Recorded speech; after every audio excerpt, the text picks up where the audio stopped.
Comme vous le savez, le Sicoval s'est toujours construit à partir d'un projet pour son territoire.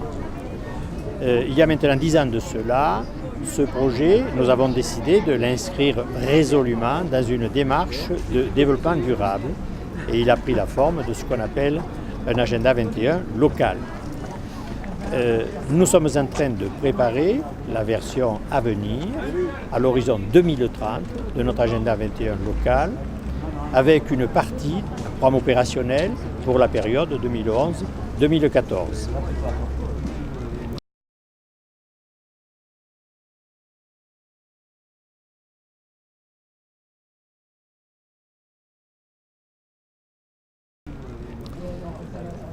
Nous avons décidé que l'élaboration de cet agenda 21 local devait se faire dans le cadre de la plus large concertation citoyenne possible avec les habitants de notre territoire.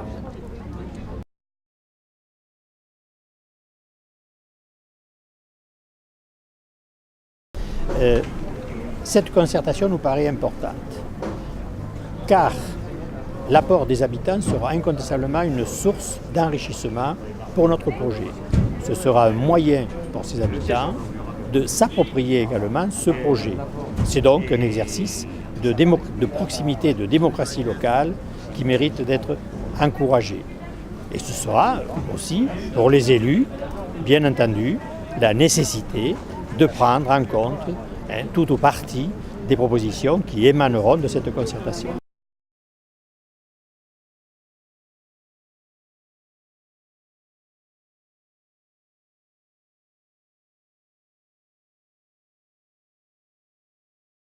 Alors, l'organisation de cette concertation citoyenne a commencé par un sondage réalisé au mois de juin 2009, portant sur une population de 800 habitants du territoire.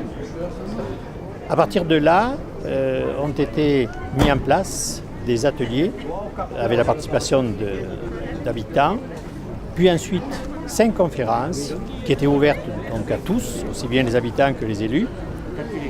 À partir de là, il va y avoir un forum pour la restitution de ces ateliers et de ces conférences.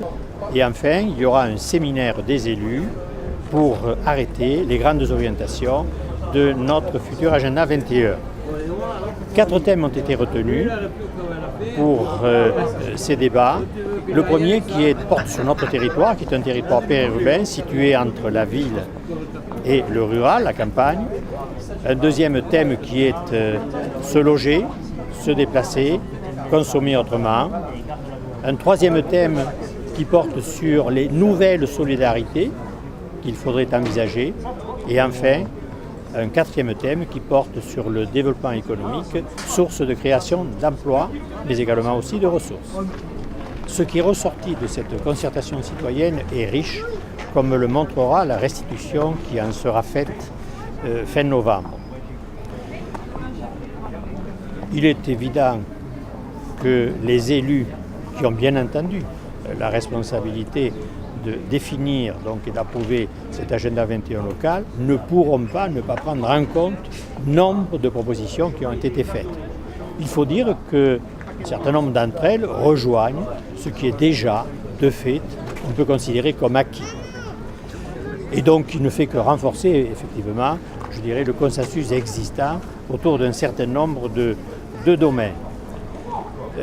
Il est à souligner que parmi un certain nombre de propositions, il ressort des points qui nous paraissent fondamentaux, comme les solidarités, comme la nécessité de la proximité, de créer, développer le lien social et bien entendu de la concertation la plus large possible, qui fait que cette concertation ne devra pas porter uniquement, ou ne doit pas porter uniquement sur l'élaboration du projet, mais devra aussi se poursuivre par la suite dans sa mise en œuvre pour que nos concitoyens, en tout cas ceux qui le souhaitent, puissent être le plus étroitement possible associés à tout ce qui se fera et qu'on ne les ait pas sollicités uniquement pour un temps, celui de l'élaboration.